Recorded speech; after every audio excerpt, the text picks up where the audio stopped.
अपना सरकारी सूट उतारा।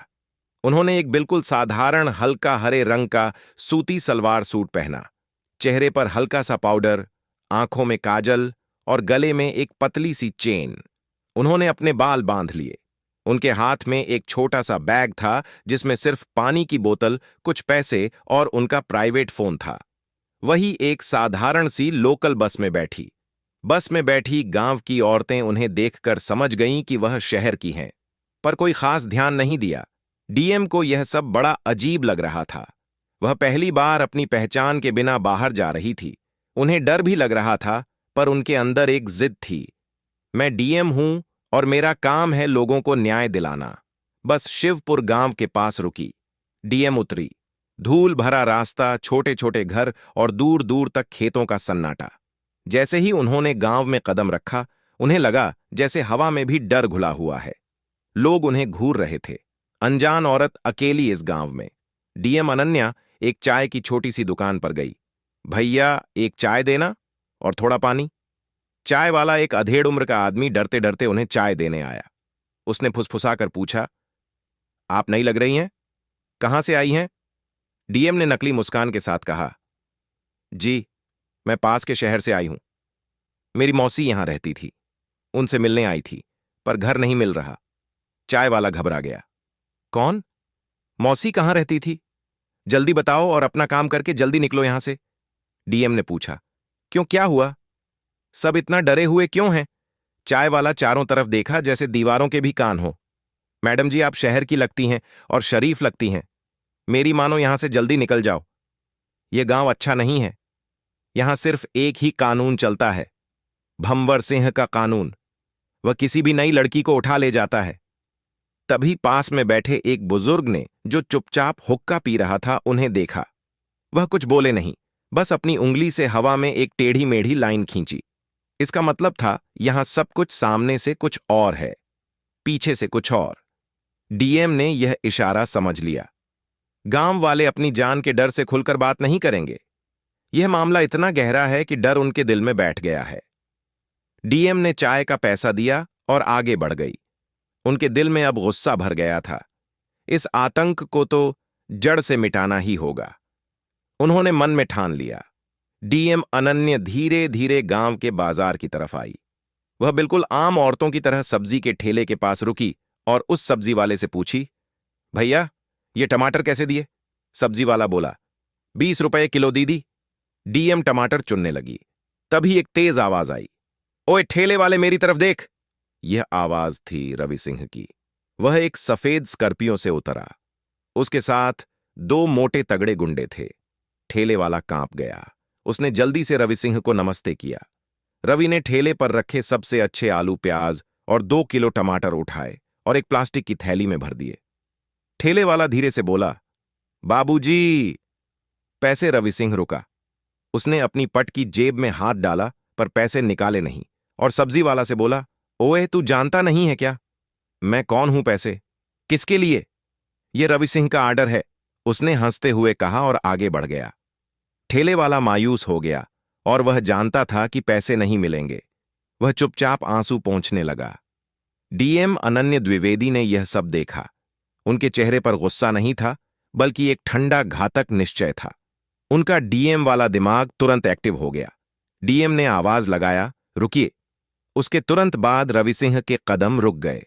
वह मोड़ा ठेले वाला कांप गया और डीएम की तरफ भयानक नजर से देखा। डीएम अनन्य सीधे रवि सिंह के सामने खड़ी हो गई। रवि ने रूखेपन से पूछा, क्या हुआ, क्या चाहिए? डीएम ने बिल्कुल शांत पर मजबूत आवाज में कहा, पैसा दो, नहीं तो सब्जी वापस रखो। पूरे बाजार में सन्नाटा छा गया। हवा थम गई। ठेले वाला, पास की दुकान वाले, सभी की आंखें फटी रह गईं। ये औरत पागल है क्या, सब सोच रहे थे। इसने अभी अभी रवि सिंह को ललकारा है। रवि सिंह को शायद किसी ने पहली बार पैसा दो कहा था। उसने एक पल के लिए डीएम को ऊपर से नीचे तक देखा, जैसे कोई मच्छर देख रहा हो। उसने हंसकर कहा, ओए, तुझे पता भी है तू किससे बात कर रही है? जानती भी हो मैं कौन हूं? मेरे बाप का नाम सुना है? विधायक भम्मर सिंह। डीएम ने उसकी आंखों में सीधा देखते हुए जवाब दिया। उनकी आवाज में ना डर था ना गुस्सा, बस एक साफ आदेश था। नहीं, और जानने में रुचि भी नहीं है। यह सुनना था कि रवि सिंह का खून खौल गया। उसके चेहरे पर लालिमा आ गई और चिल्लाते हुए बोला, तेरी इतनी हिम्मत! रवि सिंह ने गुस्से में अपना अपना हाथ उठाया, जैसे डीएम को थप्पड़ मारने ही वाला था। तभी ठेले वाला चीख पड़ा, अरे दीदी, छोड़ो ना, क्यों जान की मुसीबत मोल ले रही हो? रवि सिंह ने डीएम के बहुत नजदीक आकर अपनी आवाज धीमी पर खतरनाक कर ली और बोला, देख, अगर तू यहां से चुपचाप नहीं निकली तो मैं तुझे उठा ले जाऊंगा। फिर पता चलेगा कि मेरा बाप कौन है। डीएम अनन्या टस से मस नहीं हुई। उनके चेहरे पर एक भी शिकन नहीं थी। वह पूरी तरह भयमुक्त थी और बोली, उठाओ, मैं यहां खड़ी हूं। उठाओ मुझे और फिर देखना कि तुम्हें क्या सजा मिलती है। यह देखकर रवि सिंह और उसके गुंडे रुक गए। उन्हें इस औरत की आंखों में कुछ ऐसा दिखा जिससे वे हिल गए। ये डर नहीं रही थी, ये सचमुच कुछ बड़ा करने की हिम्मत रखती थी। रवि सिंह ने एक सेकंड सोचा, इसे मारना ठीक नहीं होगा। अगर कल को कोई बखेड़ा हो गया तो? फिर वह गुस्से में सब्जी की थैली जमीन पर फेंक कर गाड़ी में बैठा और गुंडों को लेकर तेजी से चला गया। और जाते जाते उसने डीएम को घूर कर देखा, जैसे कल इसका हिसाब लेगा। गांव वाले हैरान थे। सबने डीएम को इस तरह देखा जैसे उन्होंने कोई चमत्कार कर दिया हो। ठेले वाला डरते डरते पूछा, दीदी आप ठीक हो? आपने यह क्या कर दिया? अब वह लोग आपको छोड़ेंगे नहीं मैडम। डीएम ने बोली, मैंने तो बस सच ही कहा है, इतना कि वे लोग तुम्हारा का हक का पैसा लौटा दें। इसके बाद वह कहीं यह टमाटर लो और मेरे लिए पैक कर दो। वह समझ गई थी कि गांव वालों के दिल में अभी भी ईमानदारी जिंदा है। बस उसे जगाने के लिए एक चिंगारी चाहिए, और वह चिंगारी वह खुद बनेंगी। शाम ढल चुकी थी। पूरे गांव में अंधेरा छा गया था। वही भयानक सन्नाटा जो हर शाम रवि सिंह के आतंक के साथ गहरा हो जाता था। डीएम अनन्या द्विवेदी ने दिन भर गांव के चारों तरफ घूमकर माहौल को भांप लिया था। वह समझ गई कि दिन के उजाले में कोई उनसे बात नहीं करेगा। वह जिस छोटे से किराए के कमरे में ठहरी थी, एक पुरानी टीचर के घर में, वहां उन्होंने रात 10 बजे तक इंतजार किया।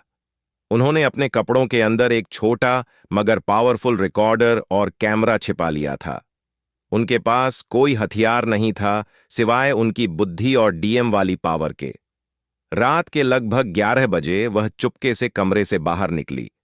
उन्होंने अपने चेहरे पर एक पतला दुपट्टा लपेट लिया ताकि अंधेरे में भी उनकी पहचान ना हो पाए। उनका पहला निशाना था गांव की पुरानी चौपाल। यह वह जगह थी जहां कभी गांव के फैसले होते थे, पर अब यह सिर्फ टूटे फूटे कागजों का गोदाम बन गया था। उन्हें पता था कि विधायक ने जमीन के कागजात यहीं कहीं छिपाए होंगे या फिर यहीं से सब काम शुरू किया होगा।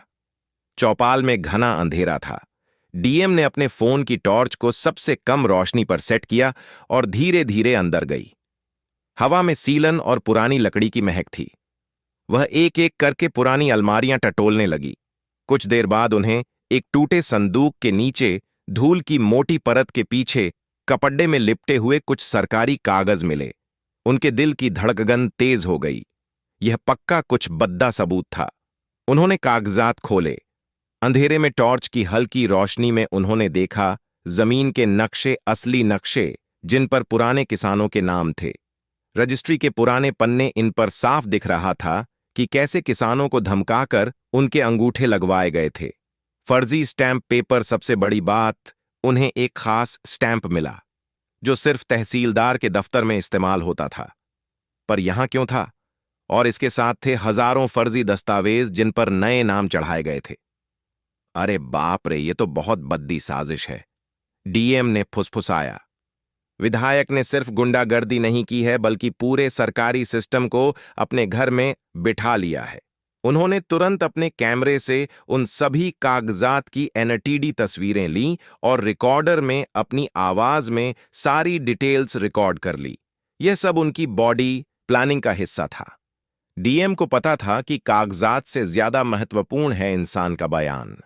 उन्होंने चौपाल से निकलकर गांव के सबसे पिछले हिस्से की तरफ रुख किया, जहां देहाती मजदूरों की छोटी छोटी झोपड़ियां थीं। वहां उन्हें एक मजदूर रमेश मिला जो रात के खाने के बाद बैठा था। डीएम ने रमेश के कंधे पर हाथ रखा। रमेश, मैं यहां तुम्हारी मदद के लिए आई हूं। रमेश डर गया। कौन हो तुम? यहां रात में क्या कर रही हो? वो बोली, मेरा नाम सीता है। मैं शहर से आई हूं और मैंने सुना है कि विधायक ने तुम लोगों की बहुत जमीन हड्डियां पी हैं। क्या तुम मुझे सच बताओगे? रमेश की आंखों में आंसू आ गए। सच तो सब जानते हैं बहन जी, पर सच बोलने की हिम्मत कौन करे? उन्होंने मेरे बाप से हमारी 3 बीघा जमीन ले ली। कहा कि अगर मुंह खोला तो तेरे बच्चों को उठा लेंगे। यह सब बात सुनकर डीएम ने उसे भरोसा दिलाया। डरो मत, मैं रिकॉर्ड कर रही हूं। तुम्हारी आवाज तुम्हारे गांव को बचाएगी। रमेश ने फिर बोलना शुरू किया। उसने बताया कि कैसे तहसीलदार विधायक के घर रोज आता है और उसे चाय पर नाश्ता मिलता है। दारोगा जी थानेदार को हर महीने विधायक की तरफ से लिफाफा रिश्वत मिलता है। जब कोई किसान शिकायत करने जाता है तो उसे थाने में 2-3 दिन भूखा रखा जाता है और फिर डराकर खाली कागज पर लिखवा लेते हैं कि मेरी शिकायत झूठी है। सबसे बड़ी बात जो रमेश ने बताई बहन जी, यह जो फर्जी कागजात बनते हैं ना, ये सब पुलिस स्टेशन के पीछे वाले कमरे में बनते हैं। विधायक का मुंशी रात में वहां आता है और दारोगा के साथ मिलकर काम करता है। ये सुनकर डीएम के मुंह से निकला तो पूरी टीम मिली हुई है। डीएम ने रमेश को चुप रहने के लिए कहा और वादा किया कि अगले 48 घंटों में सब ठीक हो जाएगा। ये बातचीत रिकॉर्ड हो चुकी थी। डीएम अब जानती थी कि उन्हें अब सिर्फ पुलिस स्टेशन की जांच करनी है। रात के लगभग 2 बज रहे थे। डीएम अनन्या को वापस अपने कमरे की तरफ जाना था, पर उनका रास्ता भम्मर सिंह विधायक के बर्थडे घर के पास से गुजरता था। जैसे ही वह गली के कोने पर मुद्दी, उन्होंने देखा कि एक आदमी एक मोटरसाइकिल पर बैठा बीत पी रहा है।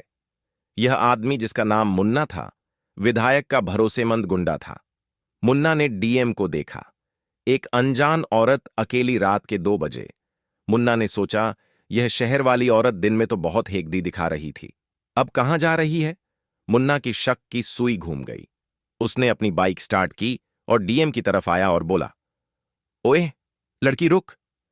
डीएम अनन्या ने अपनी चाल धीमी की, पर रुकी नहीं। उन्होंने अपने दिमाग में तेजी से एक नकली कहानी तैयार की। मुन्ना बाइक से उतरकर उनके सामने आया। कौन है तू? कहां से आई है? गांव में तेरा क्या काम है? डीएम ने घबराए हुए होने का नाटक किया। जी, मेरा नाम पारुल है। मैं बगल के गांव से आई हूं। मेरी चाची की तबीयत बहुत खराब है, उन्हीं को देखने आई थी। रात हो गई तो फंस गई। वो बोला, चाची कौन? चाची? इस गली में कोई चाची नहीं रहती। और यह क्या, तेरे कप डाड़े तो बिल्कुल साफ सुथरे हैं। इतनी रात को कोई चाची छी को देखने आती है क्या? मुन्ना ने धमकी भरे अंदाज में कहा। डीएम को पता था कि अब झूठ बोलना खतरनाक है। उन्होंने थोड़ा गुस्सा दिखाया। तुम मुझसे ऐसे क्यों बात कर रहे हो? क्या तुम मेरे चरित्र पर सवाल उठा रहे हो? मेरा घर पास में ही है, मुझे जाने दो। डीएम ने एक पल के लिए मुन्ना की तरफ आंखें तरेर कर देखा। यह वो डीएम वाली नजर थी जो उन्होंने हमेशा सरकारी मीटिंग में इस्तेमाल की थी। मुन्ना एक पल के लिए थोड़ा डर गया। उसे लगा कि शायद यह कोई गुस्सैल रिश्तेदार है जो सच बोल रही है। मुन्ना ने हार मानते हुए कहा, चल भाग जा, पर अगर तू कल यहां दिखी तो अच्छा नहीं होगा। और डीएम ने तेजी से वहां से कदम बढ़ाए। मुन्ना ने अपनी बाइक स्टार्ट की और धीमी रफ्तार से उनका पीछा करने लगा, यह देखने के लिए कि वह कहां जाती है। डीएम ने अपनी पूरी बुद्धि का इस्तेमाल किया। वह एक गली में मुड़ी, फिर एक छोटी दीवार के पीछे छिप गई। जैसे ही मुन्ना आगे निकला, डीएम चुपके से दूसरी तरफ निकल गई और अपने कमरे तक सुरक्षित पहुंच गई। उनके माथे पर पसीना था, पर वह खुश थी कि उनकी पहचान उजागर नहीं हुई। डीएम अब जानती थी कि अब इंतजार नहीं किया जा सकता, एक्शन लेना होगा। अगले दिन सुबह गांव में थोड़ी चहल पहल थी। रवि सिंह पिछली रात डीएम की हेकड़ी भूल नहीं पाया था। उसका अहंकार बुरी तरह घायल हुआ था। वह मुन्ना से मिला। मुन्ना, उस शहर वाली औरत का क्या हुआ? मुन्ना ने बताया, बाबूजी, वह कल रात तो भाग गई, पर मुझे उस पर शक है। वह यहां किसी काम से आई है। रवि सिंह बबूला हो गया। मेरा नाम रवि सिंह है। कोई औरत मुझे चुनौती देकर बच नहीं सकती। ढूंढो उसे, उसे सबक सिखाना है। उसे गांव के बाहर ले जाओ और वहीं छोड़ आना, ताकि वह कभी वापस आने की हिम्मत ना करें। रवि ने अपने 4 सबसे भरोसेमंद गुंडों को डीएम को अपहरण करने का काम दिया। दोपहर का समय था। डीएम अनन्या अपनी गुप्त रिकॉर्डिंग और सबूतों को अपने निजी प्राइवेट फोन पर सुरक्षित कर रही थी, ताकि अगर उन्हें कुछ हो भी जाए तो सबूत दिल्ली तक पहुंच जाए। गुंडे डीएम के किराए वाले घर के पास घात लगाकर बैठे थे। जैसे ही डीएम बाहर निकली, वह थोड़ा बाजार की तरफ जा रही थी। गुंडों ने उन्हें घेर लिया और बोला, चल चुपचाप गाड़ी में बैठ जा, नहीं तो यहीं घसीट कर ले जाएंगे। एक गुंडे ने डीएम का हाथ पकड़ा। डीएम ने बिना डरे उसका हाथ झटक दिया। हाथ मत लगाओ। तभी गांव के दो जवान लड़के राजेश और सुनील, जो पास ही एक दुकान के पास बैठे थे, उन्होंने यह सब देखा। राजेश ने सुनील से कहा, अरे ये तो वही भाभी है ना जिसने कल रवि सिंह को बाजार में ललकारा था, और ये लोग इन्हें कहां ले जा रहे हैं?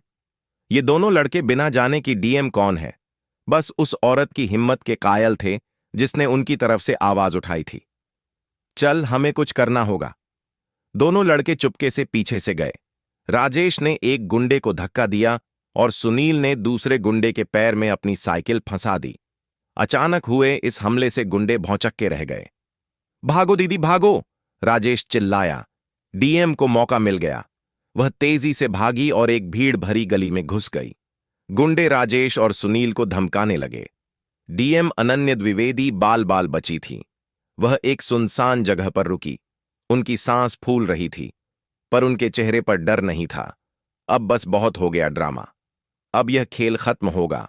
उन्होंने तुरंत अपने प्राइवेट फोन से जिला मुख्यालय को सिर्फ एक मैसेज भेजा, कल सुबह 8 बजे शिवपुर चौपाल, पूरी टीम तैयार रहे। यह मैसेज सीधा एएसपी, पुलिस अधीक्षक और कमिश्नर को भेजा गया था, जिन्हें पहले ही अनन्या ने कुछ खास इमरजेंसी कोड बता रखे थे। अगले दिन सुबह ठीक 8 बजे शिवपुर गांव की चौपाल के पास अजीब सी हलचल थी।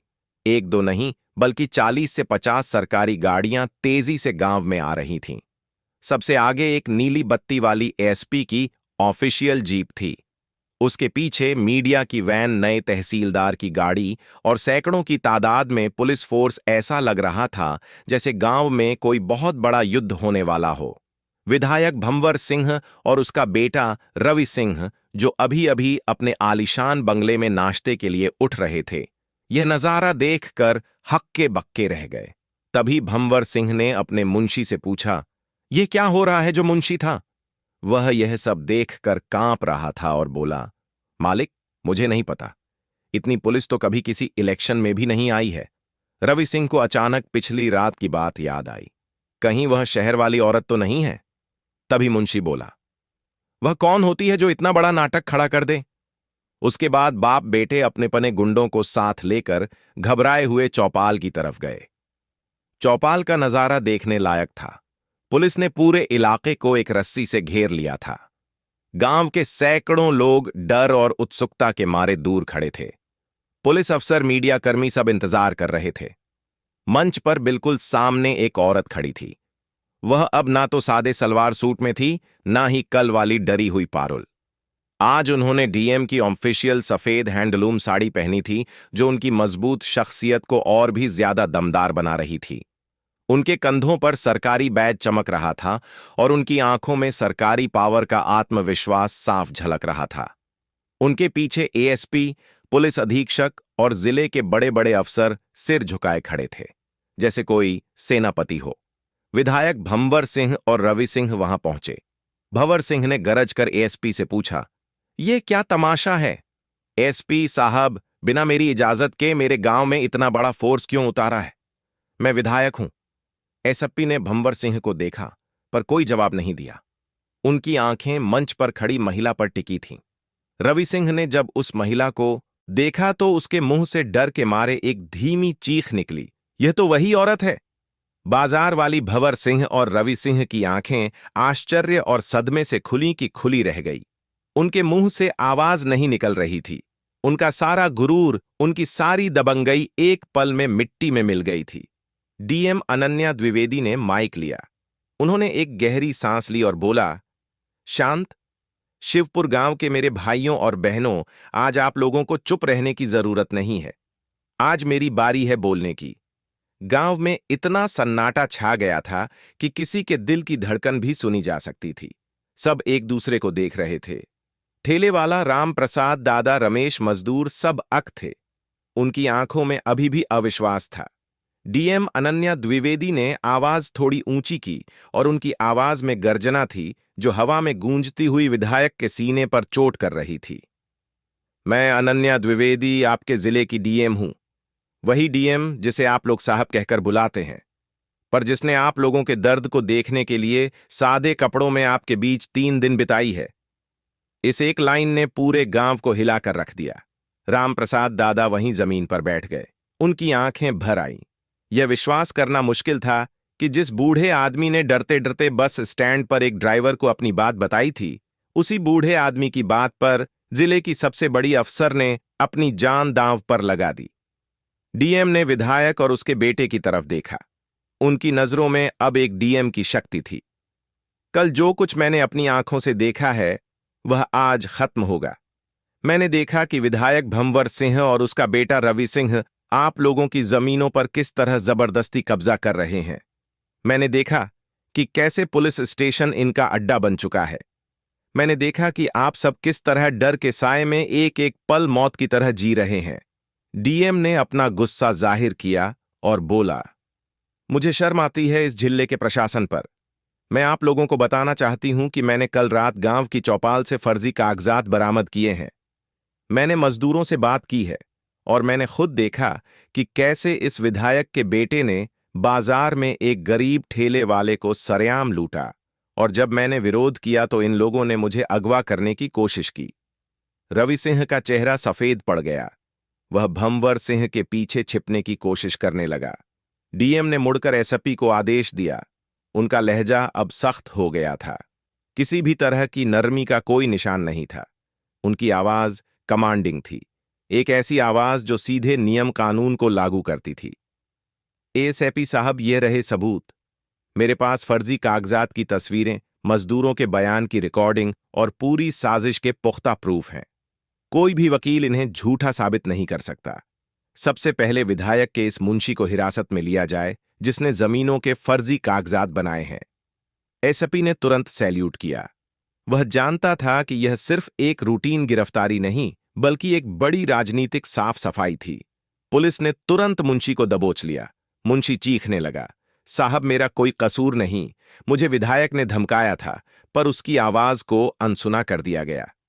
डीएम ने मंच से ही दारोगा को आवाज दी, जिसकी आवाज कल तक गांव वालों पर गरजती थी, जिसकी वर्दी का रब लोगों के दिल में डर भर देता था। ओए थानेदार, जहां हो सामने आओ। डर के मारे दारोगा कांपते हुए भीड़ में से बाहर निकला। उसका चेहरा हल्दी की तरह पीला पड़ चुका था। उसके माथे पर पसीना और डर साफ झलक रहा था। उसकी आंखें नीचे झुकी थीं जैसे वह जमीन में समा जाना चाहता हो। उसे पता था कि अब उसका खेल खत्म हो चुका है और विधायक उसका साथ देने वाला नहीं था। डीएम ने सीधा और अंतिम आदेश दिया। उनकी उंगली सीधे विधायक और उसके बेटे की तरफ इशारा कर रही थी। विधायक भंवर सिंह और रवि सिंह को फौरन गिरफ्तार करो। इन पर जमीन हड़पने, फर्जी दस्तावेज बनाने और किडनैपिंग की कोशिश का मुकदमा चलेगा। विधायक की सरकारी सुविधाओं को अब भी रद्द किया जाता है। इसे हथकड़ी पहनाई जाए। विधायक भंवर सिंह का चेहरा लाल हो गया। यह उसका गांव था, यह उसकी सत्ता थी। वह अपने ऊपर लगे इल्जाम पर विश्वास नहीं कर पाया। उसने चिल्लाने की कोशिश की, डीएम साहिबा, आप मेरी पॉलिटिकल पावर जानती नहीं है। मैं तुम्हें कल ही दिल्ली से हटवा दूंगा। मेरा पहुंच बहुत ऊपर तक है। डीएम ने उसे बीच में ही रोक दिया। उनकी आंखें विधायक की आंखों में खड़ी थीं। बस, अब तुम्हारी कोई पावर नहीं चलेगी। अब सिर्फ कानून की पावर चलेगी। तुमने एक डीएम पर हाथ डालने की कोशिश की है। अब भुगत पुलिस ने तुरंत विधायक और उसके बेटे को हथकड़ी पहनाने लगी। रवि सिंह रो रहा था। वह जोर जोर से चिल्ला रहा था, पापा मुझे बचाओ, मैं जेल नहीं जाऊंगा। पर आज कोई उसकी मदद के लिए नहीं आया। पुलिस ने उसे जबरदस्ती खींच लिया। गांव वाले पत्थर की तरह खड़े थे। फिर धीरे धीरे उनके चेहरे पर एक मुस्कान आई। गांव के लोग पहली बार डर के बिना मुस्कुरा रहे थे। उन्होंने अपनी आंखों के सामने अपने अत्याचारियों को हथकड़ियों में जाते देखा। यह दृश्य उनके लिए 10 साल की गुलामी से आजादी का सबसे बड़ा सबूत था। डीएम ने फिर माइक लिया और आखिरी फैसला सुनाया, जो पूरे प्रशासन के लिए एक सबक था। इस थाने के पूरे स्टाफ को तुरंत सस्पेंड किया जाता है और तहसीलदार को भी इन सब के खिलाफ विभागीय जांच शुरू होगी। यह सब विधायक के साथ मिले हुए थे। और सुनिए, आज से इस गांव की जमीनों की माप मेजरमेंट दोबारा होगी नहीं। तहसीलदार की निगरानी में सारे फर्जी कागजात खारिज किए जाते हैं। हर उस किसान को उसकी जमीन वापस मिलेगी जिसे लूटा गया है। डीएम ने अंत में गांव की महिलाओं और बच्चों को देखा। उनकी आंखों में खुशी के आंसू थे। मैं आपसे वादा करती हूं कि अब शिवपुर में डर नहीं बल्कि अमन, चैन और कानून का राज चलेगा। जाओ और खुशी से अपनी जिंदगी जियो। पूरे गांव में खुशी की एक ऐसी लहर दौड़ गई जिसे शब्दों में बयां करना मुश्किल था। यह सिर्फ जमीन वापस मिलने की खुशी नहीं थी, यह आजादी की खुशी थी, आत्मसम्मान की वापसी थी। गांव वालों की आंखों से आंसू बह रहे थे, पर वे अब खुशी के मारे रो रहे थे। सबसे पहले रामप्रसाद दादा, जिनकी शिकायत एक अनऑफिशियल उम्मीद थी, मंच की तरफ भागे। उनकी हिम्मत ने पूरे गांव की तकदीर बदल दी थी। वह सीधे डीएम के चरणों में गिर गए। अपनी आंखों से बहते आंसुओं से उनके पैर भिगो दिए। देवी, आप सच में साक्षात देवी हो। आपने हमें नई जिंदगी दी। मैं तो बस ऐसे ही बोला आया था। मुझे क्या पता था कि भगवान मेरी सुन लेगा और आप खुद आ जाएंगी। रामप्रसाद दादा कांपते हुए बोले। उनके चेहरे पर अब डर नहीं बल्कि सुकून और भक्ति थी। ठेले वाला जिसने कल रवि सिंह के सामने हिम्मत हार दी थी, वह भाग कर आया और डीएम के पैरों पर अपनी सारी ताजी सब्जियां रख दी। टमाटर, आलू, प्याज, सब कुछ। ये सब ले लो दीदी। नहीं डीएम साहिबा, ये मेरे बच्चों की तरफ से शुक्रिया है। कल आपने मेरी इज्जत बचाई थी। आपने सच में हमें बचा लिया। ठेले वाला भावुक होकर अपनी आवाज पर काबू नहीं रख पाया। उसने अपनी टोपी उतारकर डीएम को झुककर प्रणाम किया। रमेश मजदूर, जिसकी गुप्त रिकॉर्डिंग ने सबसे बद्दा सबूत दिया था, अपनी पत्नी और बच्चों के साथ आया। वह अपने बच्चों को डीएम से मिलवा रहा था। उसके बच्चे डीएम को देखकर शर्मा रहे थे, पर उनकी आंखों में एक नई चमक थी। आज से मेरे बच्चे डरेंगे नहीं। आज से हम सब सिर उठाकर झेंगे। अब कोई हमारी मजदूरी नहीं लूटेगा। रमेश की पत्नी ने डीएम के हाथों को चूम लिया। डीएम अनन्या द्विवेदी ने सबको प्यार से उठाया। उनके चेहरे पर एक हल्की पर गहरी मुस्कान थी। आप सब उठो, यह मेरा फर्ज था। आप सबकी हिम्मत की वजह से ही मैं यह कर पाई। अगर आप लोगों ने उस रात मुझे भागने में मदद ना की होती, राजेश और सुनील को याद करते हुए, या रामप्रसाद दादा ने हिम्मत ना दिखाई होती, तो मैं यह सब ना कर पाती। यह आपकी जीत है। डीएम ने मजदूरों और किसानों की तरफ देखा। आज से यह गांव किसी डीएम साहिबा के नहीं बल्कि कानून के राज में रहेगा। आपको अब किसी से डरने की जरूरत नहीं है। अगर कोई भी अफसर या नेता आपको धमकाता है तो सीधे मेरे दफ्तर आना। दरवाजा हमेशा खुला रहेगा। गांव वाले 10 साल बाद पहली बार चैन की सांस ले रहे थे। शाम को उनके घर के किवाड़ डर से नहीं बल्कि आदत से बंद हुए। रात में बच्चे फुसफुसाहट में नहीं बल्कि जोर से हंसते हुए सोए। शिवपुर की हवा में पहली बार सुरक्षा और न्याय की महक थी। जमीनें वापस किसानों को मिली। दारोगा और विधायक जेल पहुंच गए और नए अफसरों ने ईमानदारी से काम करना शुरू किया। शिवपुर की कहानी पूरे जिले के लिए एक मिसाल बन गई। कहानी यहां खत्म होती है, लेकिन एक मजबूत सीख के साथ। अगर आप सच्चाई के रास्ते पर अकेले भी खड़े हैं तो याद रखिए, आपकी एक चिंगारी पूरी व्यवस्था में लगी आग को बुझाने की ताकत रखती है। जीत हमेशा सच की होती है। अगर आपको यह कहानी पसंद आई हो तो इसे लाइक करें और ज्यादा से ज्यादा लोगों को बताएं, तक शेयर करें। कमेंट करके बताएं कि आपका कौन सा कदम सबसे अच्छा लगा, और हमारे चैनल को सब्सक्राइब करना ना भूलें, क्योंकि हम आपके लिए ऐसी ही प्रेरणादायक कहानियां लाते रहेंगे। तो दोस्तों, यह कहानी केवल मनोरंजन और शिक्षा के उद्देश्य से बनाई गई है। इसमें दिखाए गए सभी पात्र, घटनाएं और संवाद काल्पनिक हैं। किसी भी वास्तविक व्यक्ति, संस्था या घटना से इनका कोई संबंध नहीं है। कृपया इसे केवल कहानी के रूप में देखें और इसका आनंद लें। हम किसी की भावनाओं को ठेस पहुंचाना नहीं चाहते।